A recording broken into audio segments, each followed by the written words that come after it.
Welcome to Vermont Artists and Authors, where we interview great storytellers and artists from the amazing Green Mountain State. This is episode 26. I am your host, Barney Smith of StoryComic.com, and we're excited to have with us the internationally respected and award-winning Vermont author, Doug Wilhelm. Thanks, Barney. It's nice of you to say that. You do have some awards. You got some... it's on your website. You got some pretty fancy awards you got on there too. Well, yeah, I had a novel that came out in 2019 called Street of Storytellers that won some awards in the world of independently published books. Right. So it was nice to get those awards. It was also the time that the pandemic hit, right when that book was out and those awards were coming in. So it was tough because I had COVID. I was one of the early COVID. Oh, wow. Okay. I was an early adopter of COVID. I got it in April of 2020. And that was right when the book had just come out, and then it wins these awards and I can't even leave my room, right. So it was kind of a double-edged situation, but it was nice to get that recognition for that book. Yeah. Right. And that was through their mutual contact through Rootstock Publishing as well. That was published through. That was a Rootstock book. Yeah. Rootstock being small publisher in Montpelier, the good stuff. Yeah. That was a book that I had there's a long story behind that book, and I could bore you through the whole podcast with it. But basically, I had tried, and I have an agent in New York who had really tried to get a major publisher to pick up on that book, and when we couldn't, they just didn't think it was commercial, and Rootstock picked right up on it, and I thought they did a beautiful job. It's a really nicely put together book, really nicely designed. I couldn't have been happier with that process. It's tough with a small publisher to get noticed, which is why those awards, helped. Right. And that was through, and if I recall correctly from my research, that was based off of your experience in Pakistan in the 80s. Yeah. So, and I'll try to be really brief with this because, like I said, I could go on forever.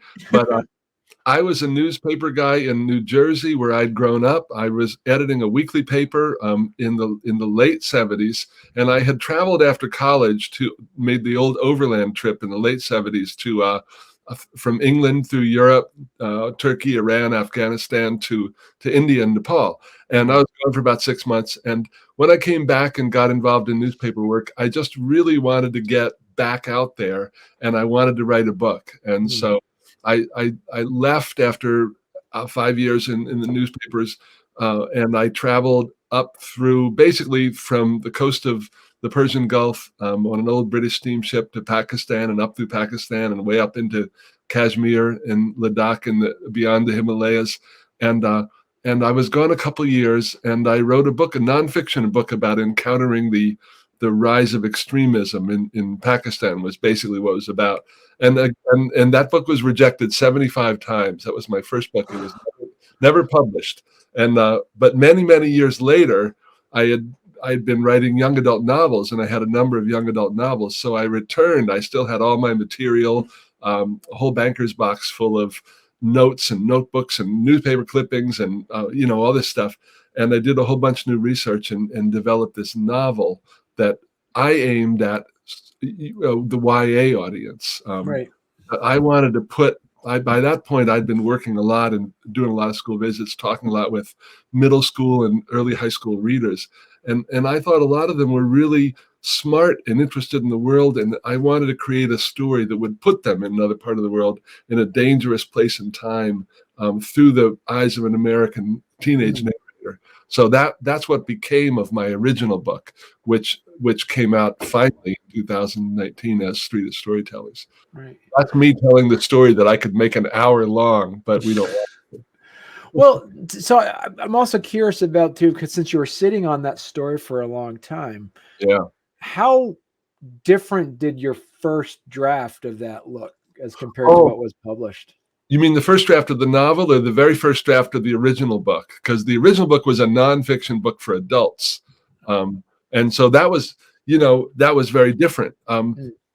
I wanted to put my idea was to put myself as a naive Westerner in this world. I did some research, but basically I wanted to go as a sort of, open mind, open eyes, and see what I experience and try to render it in a way that would be a good story, like Right. you'd be making fiction. And that was my idea. I was a very young writer. It was my first book. I was trying to do something kind of large in concept. And I did produce the book. Like I said, it was rejected 75 times. That was a nonfiction book. When I came back many years later to work on this as a novel set in West Pakistan, I was able to draw. I looked through all my old notebooks and my book that I'd written originally, and letters that I'd written, and I did pull like descriptions of walking through the bazaar in Peshawar, Pakistan, where this book is set. Some of the characters in the novel are based on people I knew and originally wrote about. I would change things, and some of them are completely made up. So it was a mixture of my own experiences with fiction writing. Right. As I mean, most fiction writing is, after all, a mixture of your own reality, your own experiences, and what you can imagine and develop through research. So, Right. yeah. And we're going to talk in a little bit about your latest book, Catalyst for Change.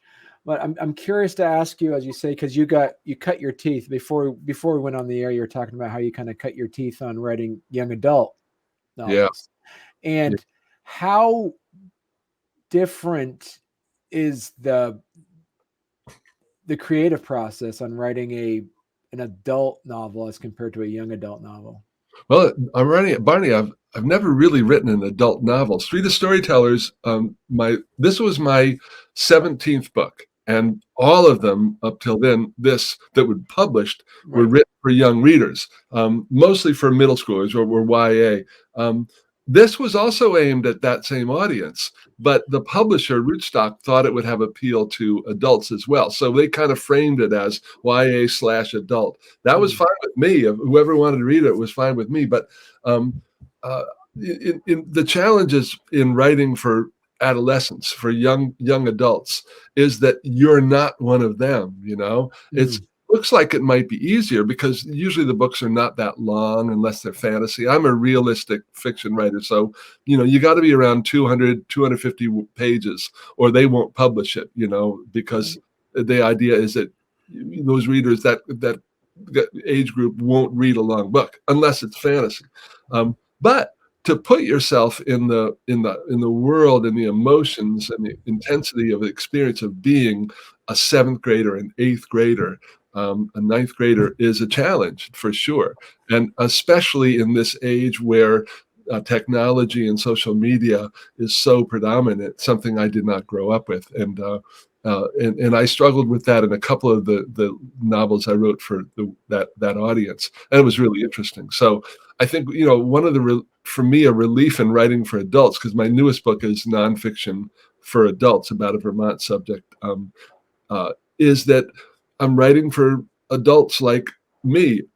Some people who know me might suggest that I'm not totally as adult as I might be. I used to say that, when I was writing for middle schoolers, it was easier because we were on the same maturity level. But writing for grown-ups, you're writing for people in your world, whereas trying to write for young people, it's always sort of an adventure to try to get there and see what the world through their eyes. Right. And that's a very intense time of life too. It's a time of a lot of change and upheaval and confusion. Being a 7th, 8th grader, almost nobody remembers that as an easy time. So I'm kind of curious, as you brought it up, is when you were sitting there writing for youth, and now and as we said, like your book now, Catalyst for Change, right? The genres are so different, and your stories of like do you write as an author? Do you write the books you want to read, or are you writing the books that you think people are going to want to read? These are really good questions. I think you need to write the books you would want to write. I mean, that you would want to read. Exactly. I think those are the stories, whether they're fiction or nonfiction, that you're going to get invested in and involved in because you want to read it. Now, I was a big reader as an awkward, strange, ill-fitting adolescent. Books were really important to me. So that was a way that I could connect with writing for young adults as an adult. But I also have a background, as I mentioned, in journalism. I first came to Vermont in the early 80s, and I was the Boston Globe's Montpelier reporter from the mid 80s into the early 90s. And that was my last proper journalism job. But I've been writing for adults ever since as a freelancer, doing work for nonprofits, foundations, some businesses in Vermont, publication work on contract. But my background is in that journalism. So the current book is a work of journalism. And for me, and we can talk more about that, but it was really meaningful and involving to write about Vermont issues and the organizations, nonprofits mostly, that are trying to make positive change in environmental, energy, journalism, healthcare, land conservation. So that was, these are issues that I've cared about and been writing about as a writer ever since the 80s. Right. That's, you know what, you just answered one of my questions. I was going to ask you. I was going to say, when you wrote Catalyst for Change, were you wearing your author hat or your journalist hat? I don't know that I qualify as a real journalist anymore because it's been a long time.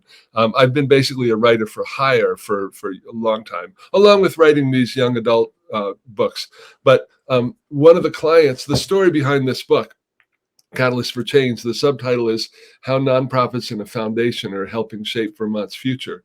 And the story focuses on nonprofits in Vermont. I mentioned the different issue areas. So it covers a number of different complex public issues and how these nonprofits, from the Conservation Law Foundation to Vermont Public Interest Research Group, Trust for Public Land, the University of Vermont, and some others, have address those issues. Well, a lot of those nonprofits have been clients of mine over the years. I've written newsletters and annual reports and, fundraising materials, whatever they needed, and nowadays websites. So a lot of the people over the years, in my years being a writer in Vermont, a lot of the people that I've come to really, really admire most are people in these nonprofits who work really hard for not a lot of money, trying to make this state a better place.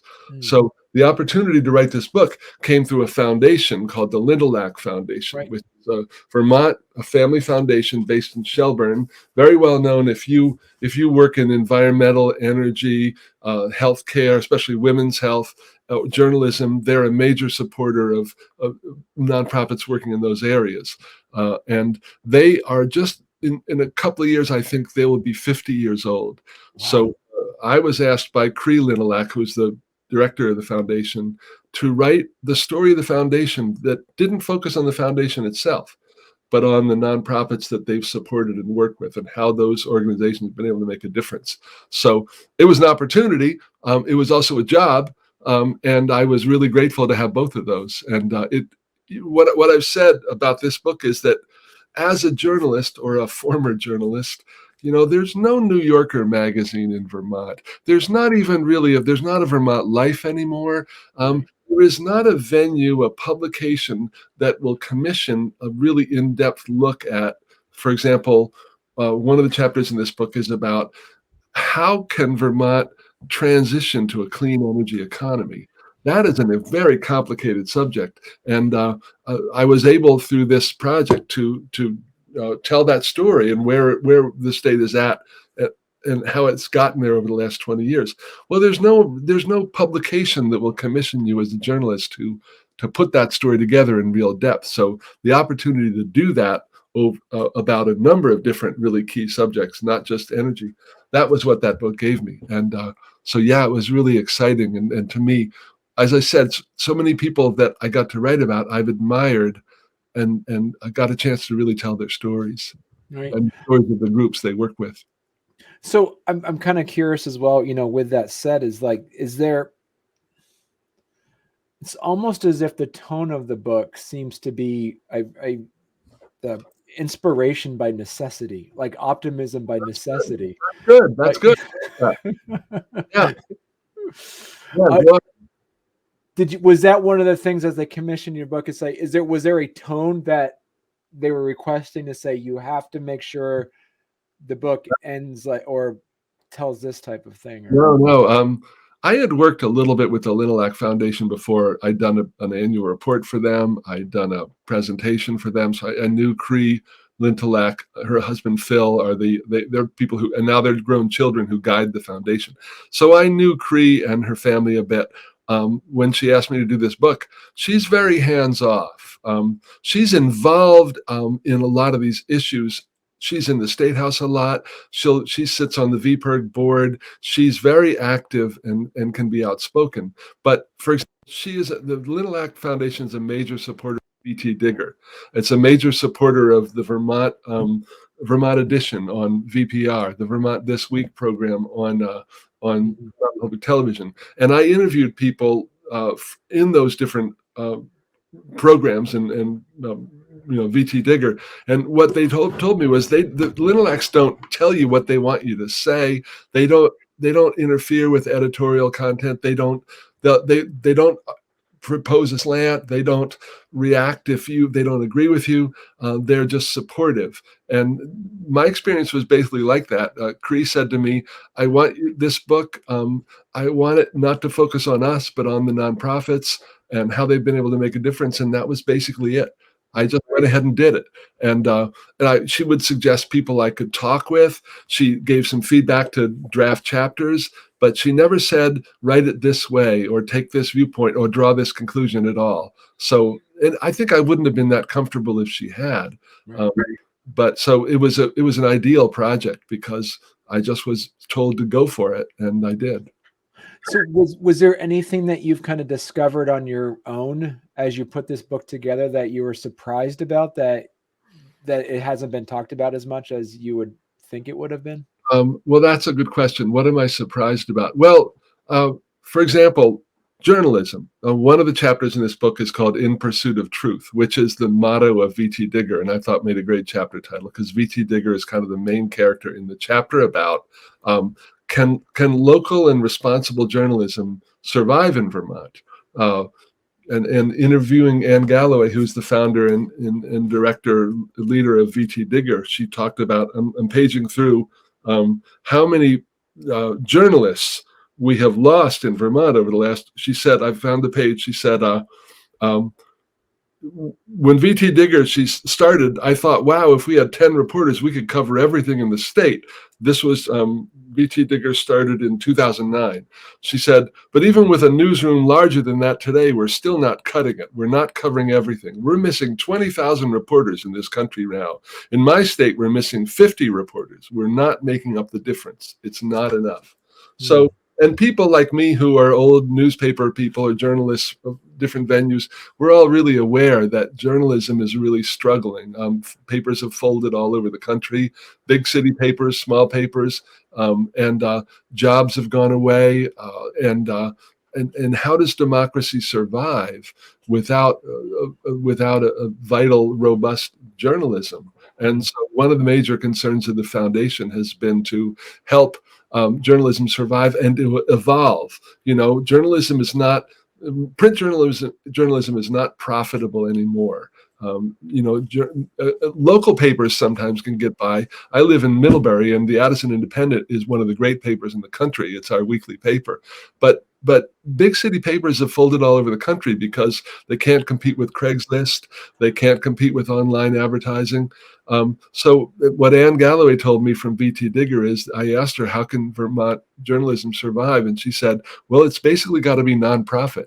It's got to look to fundraising and foundations and individual supporters in ways that other nonprofits do. And if it can do that well, it can survive. So that was a chapter where, I was aware of V.T. Digger. I didn't know they have now the largest newsroom in the state, bigger than Burlington Free Press, bigger than the Valley News, bigger than the electronic media.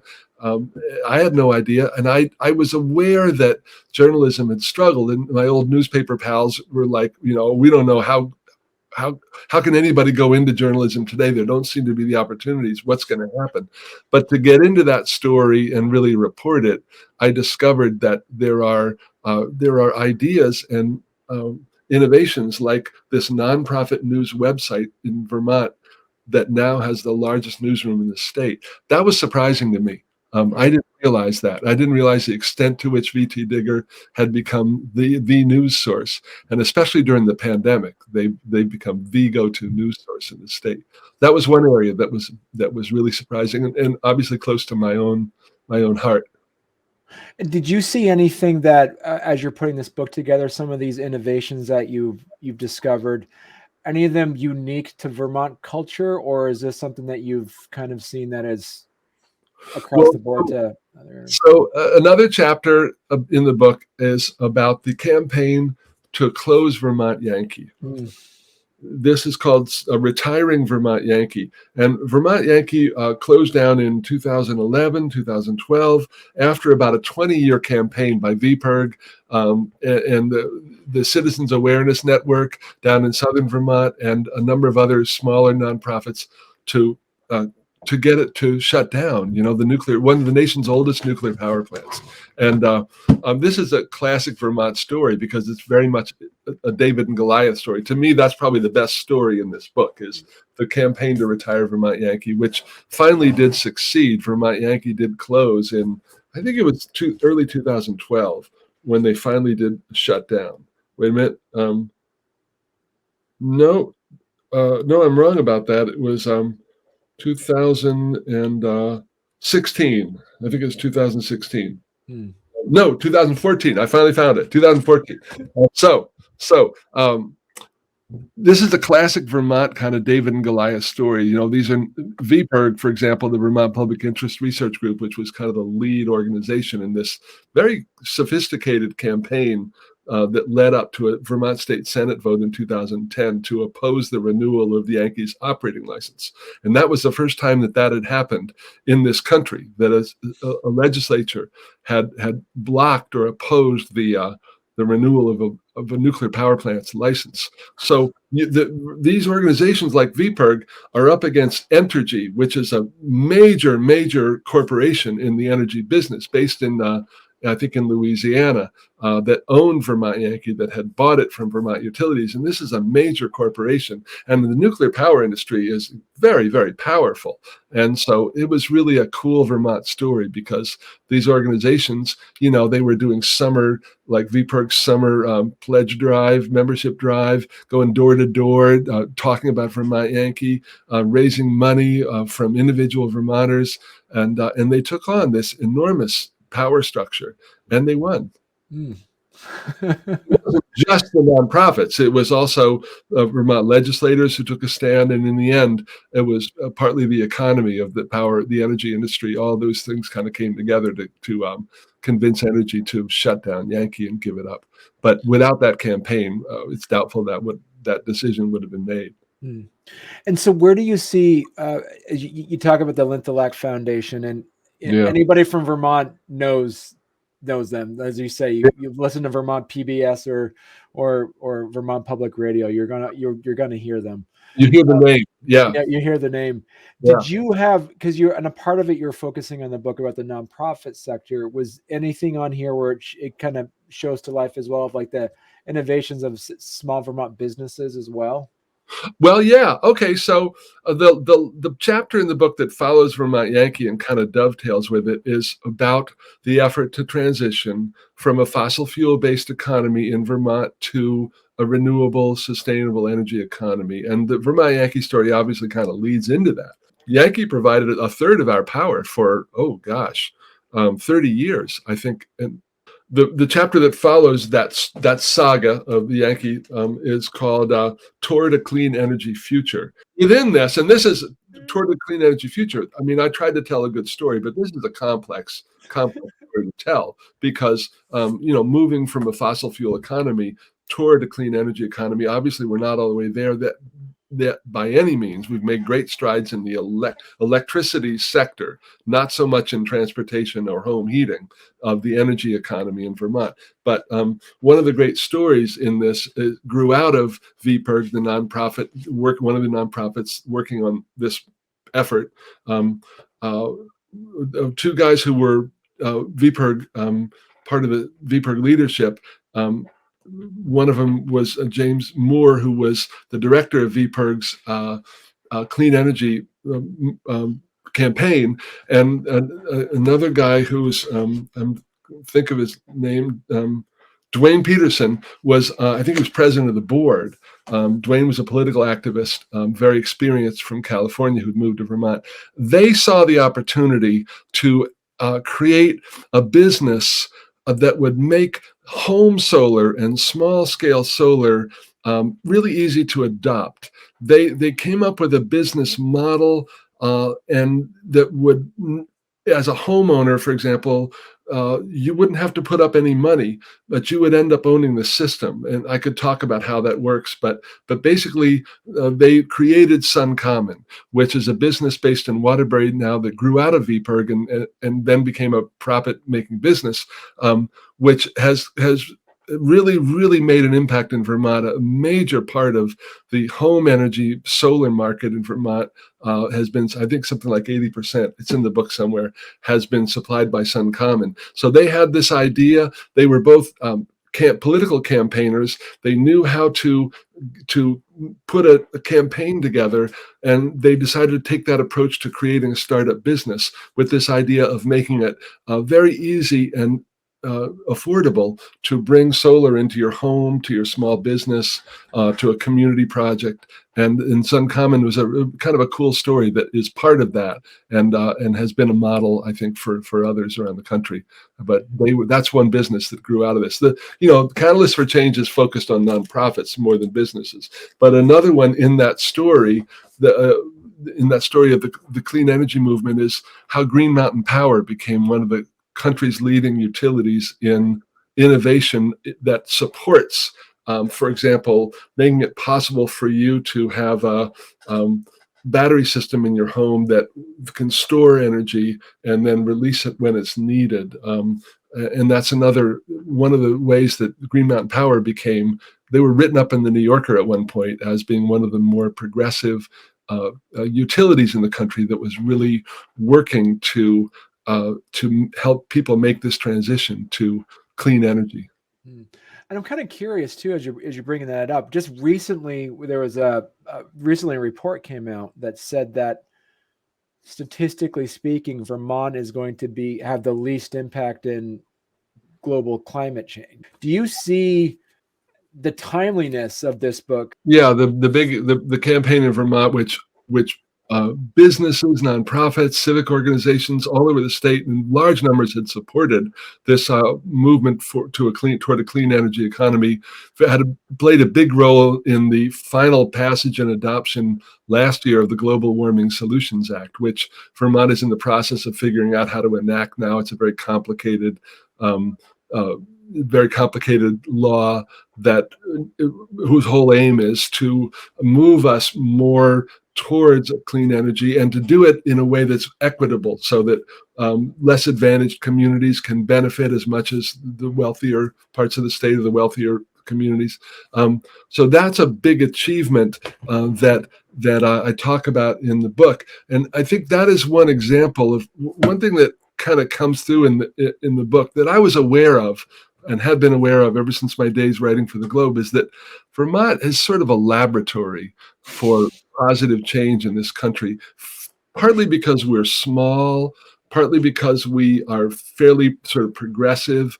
I don't mean that in a really political way. I just mean that Vermonters will try positive, progressive ideas, whether it's in healthcare, whether it's in education, whether it's in energy and environment, journalism, a lot of different areas you can point to, and the book does point to, where Vermonters have tried something or introduced an idea that we've been able to try out, field test, make work, and then has been adopted and adapted by larger states and communities around the country. So we're small, but we have had an outsized impact. You could talk about different ways. The catalyst for change starts with the way the Linalac Foundation got started in the very early 1970s was by helping to bring the very first hospital-based nurse midwives, two of the very first nurse midwives into the American hospital system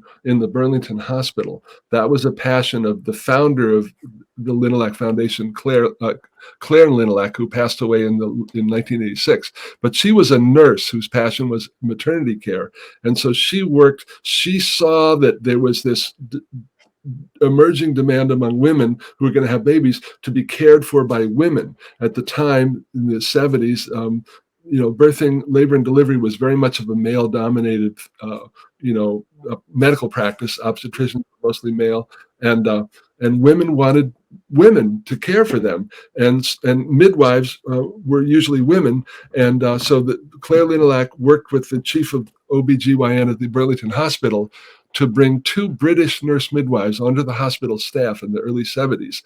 And now today, nurse midwifery is very much of a thriving big part of what's now called the Linalac Birthing Center at the UVM Medical Center. And nurse midwives are in birthing centers and hospitals all over the state. And that was a really pioneering innovation that helped to make it acceptable and successful to have women actually participate in labor and delivery. And obviously there are female obstetricians at UVM now, as well as at any other places, but that opened up this idea that a different approach to labor and delivery could be provided by nurse midwives, and that's gained acceptance all over the country. So that's another one of the stories of how Vermont kind of pioneered a positive change that has grown and been adopted elsewhere.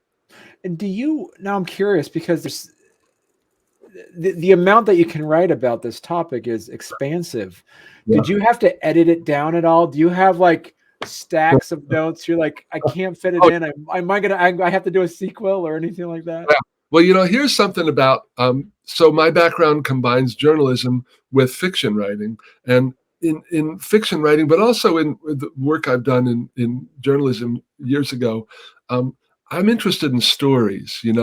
I like to read good stories, whether it's nonfiction or fiction, that capture my interest, that I keep reading because I care about the characters, I care about the subject, and I find it to be a good story. So in putting these chapters, each one of them a story in the book together, I was looking for the story, whether it was the story of bringing nurse midwives into the hospital system in America, in Vermont, or whether it was a story of how journalism can adapt to a world where print journalism is no longer a thriving industry, to how Vermont can adapt to climate change and transform its economy. I was looking for the story to tell, and so that was my sort of way of approaching it. And each one of these stories, especially like the energy chapters, they were really complex. And there was a lot of research. There was a lot of interviewing and gathering of facts and reading of materials and looking at news stories. But in the end, what I looked for was the narrative, the story that there was to tell that was meaningful. So that's a good point. In order to try to find the story, did that help trying to make complex issues more accessible for the readers? Yeah, I think so. And, to me, that in this particular book, characters make a story move. You want to be able to identify with the characters. So the main characters in these chapters are these nonprofits and the people at them who've been working on issues like land conservation is another one. Another big area that I haven't talked about, there's a big chapter about, is how do we clean up Lake Champlain? How do we address the cyanobacteria, blue-green algae problem in the lake that is really grown to be a big problem? And it relates to phosphorus emissions from farms, from urban areas, from suburban paved areas, all kinds of areas of the Vermont economy. So it's another complex problem. But for example, in that one, the the Conservation Law Foundation is the major player, and a couple of people at the foundation who've been sort of battling in the courts to get Vermont to face up to this problem. They become sort of the main characters in that story, or some of the main characters. The midwives in the midwifery story, the people at VPIRG in the story about campaigning to close Vermont Yankee. So those characters, those real people, become sort of the heroes of the story. And issues are important, but unless you can humanize them, it's hard to keep people's attention. So as a researcher, that's a good question. It's a good point. So as a researcher for this, did you first find the topic and then look for the story, or did you have a really good story and say, okay, what is this story about? Honest to God, that was all the direction I got from was we just want this story to focus on the nonprofits and how they've been able to make a difference. They didn't say focus on midwifery, focus on land conservation, energy, the lake. They just said, go ahead and do it. And so I really started in an open-ended way to say, well, what are the important stories here? So I looked at what were the nonprofits the foundation had supported. I looked at the grant list for almost 50 years, and what were the major themes that jumped out as you looked at those lists? Who did they support and why? What were the projects? What were the efforts that they supported? And so the stories began to come together. And obviously I was aware, for example, of the cyanobacteria problem in the lake, although not really in great detail. I was aware of the campaign to close Vermont Yankee. And so I had some background just as a regular Vermont newsreader, but not a lot in most of these areas. It was all, I had a lot to learn. But so I started in that open-ended way. What are the major stories here that I can develop out of what really happened? There are other projects the foundation has supported. For example, the campaign to end childhood hunger. We just have a photo and a caption that deals with that. We could have done more, but I didn't see it as the same kind of narrative emerging. And people who are passionate about that, I'm sure, would disagree. But so I had to make some of those choices because you couldn't tell every story. Did you have a point where you probably had so my question for you, as putting on your author hat, asking some questions for authors that might be listening, how was the editing process for this? Oh, well, I did work with a very, very good copy editor. You need editors, obviously. Right. So we found and worked with a really, really good copy editor in Western Massachusetts who was recommended to me. She had edited Michelle Obama's very successful memoir and a lot of other books. She was really, really good. And so, she gave me copy editors give you really close feedback. That's their job. And they question a lot of things and they check a lot of things or make you check a lot of things. And so, I needed that.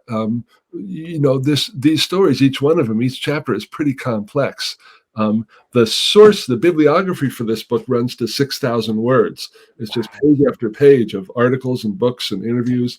And then I worked again toward the end with a proofreader. She's based in, I think, Barrie, also very professional and very good. And each one of those people really put me through the ringer. You need that. You need editors, writers. You're so close to the story that it's hard to see where you might be confusing the reader, or where the gaps in your information might be, or what mistakes you've made, of which I made plenty, believe me. Hopefully they're not still in there, but we caught a lot of stuff that would have been embarrassing, from small things to larger things. But that's what the editor's job is. How was your process? I'm kind of curious about this. How was your process putting this book together as compared to your previous book, The Street of Storytellers? So, nonfiction and fiction are different for me.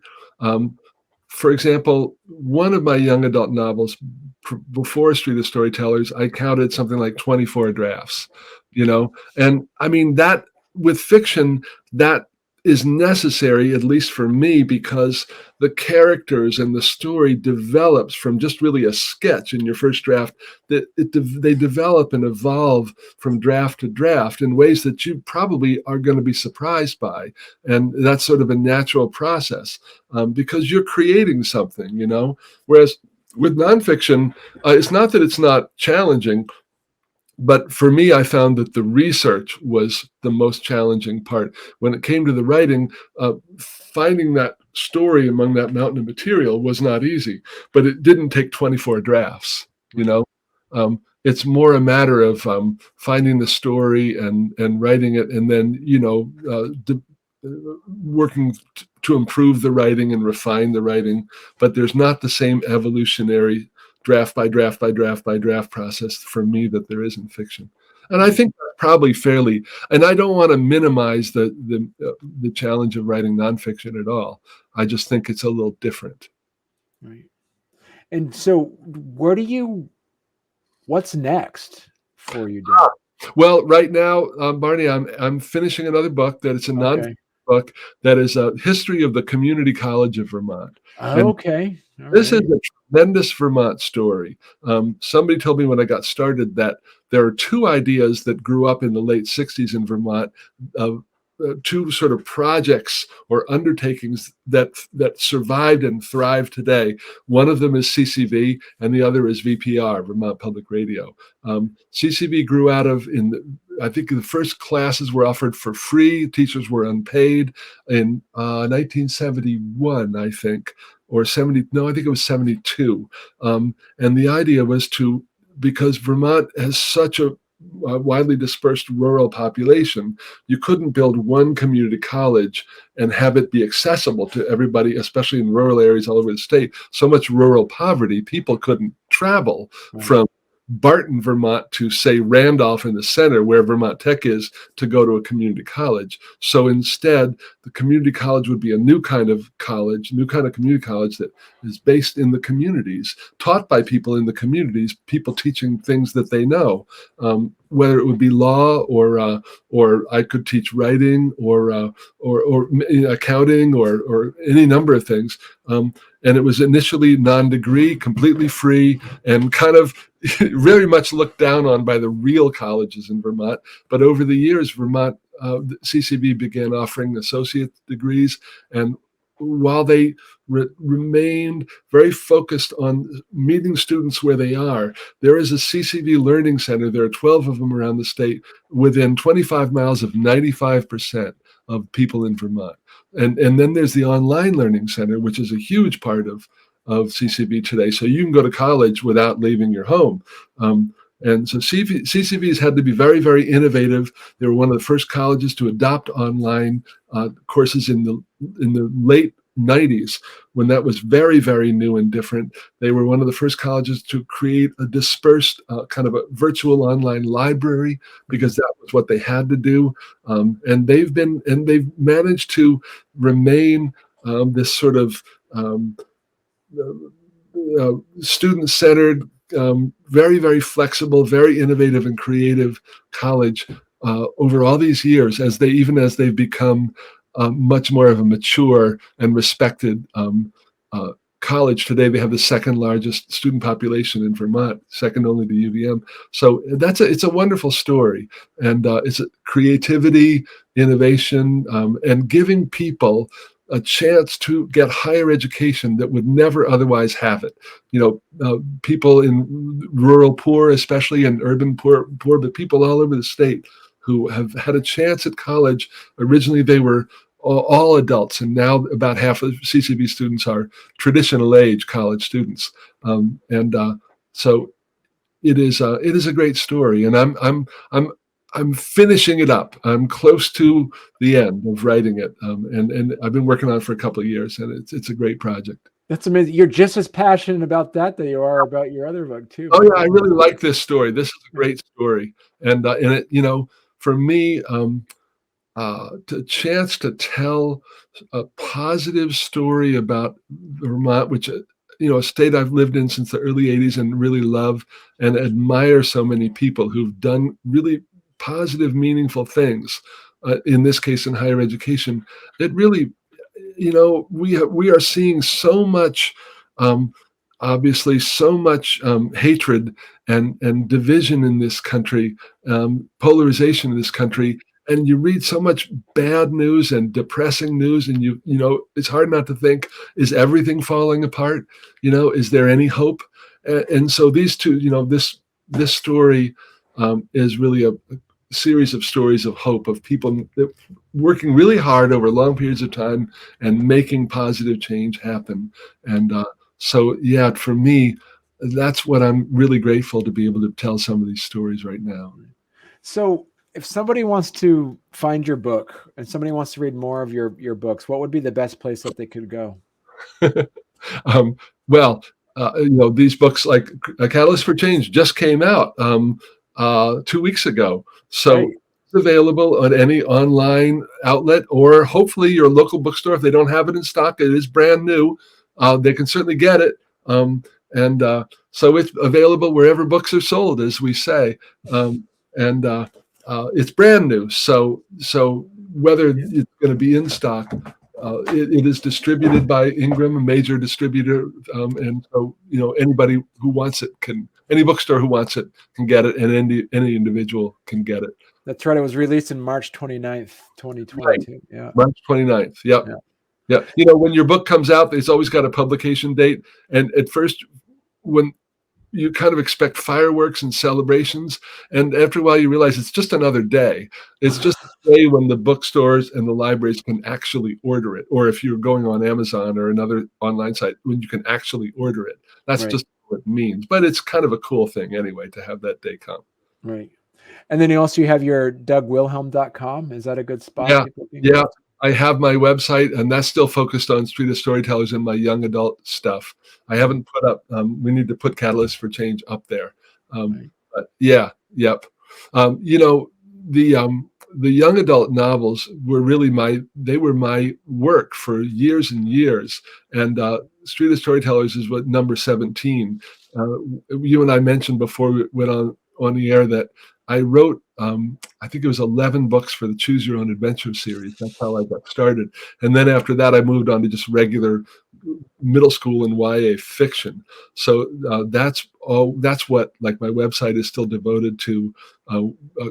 The books. There was one book I had called The Revealers, that a story about middle school bullying that over 1,000 schools have worked with, mostly with all school reads around the country. So a lot of the website is devoted to what schools have done with that book, materials they've developed, projects they've done, how other schools can pick up on that. So that was really my work for years. And now moving on to the adult nonfiction, it's a nice change, but I really still do school visits and talk with young people, and I still really enjoy that. Wow. Well, great. So we're at the top of the hour already, Doug. So I told you it'd go by fast. Yeah, it went by fast. That's because I talk so much. Well, you know what you need to do? You need to come back on the show Okay. and talk about your next book about CCV. So yeah, I don't have a publication date. I think we have a publisher, but we're not at the point of signing, so I can't say for sure. But I hope we'll get that out next year. That would be my hope, because it's a terrific story. But so I'd love to come back on. Thanks, Barney. Perfect. All right. Well, thank you very much, Doug. Yeah, it was really fun, and it was great questions, really interesting questions. Thanks for having me on this. I really appreciate it. You're welcome.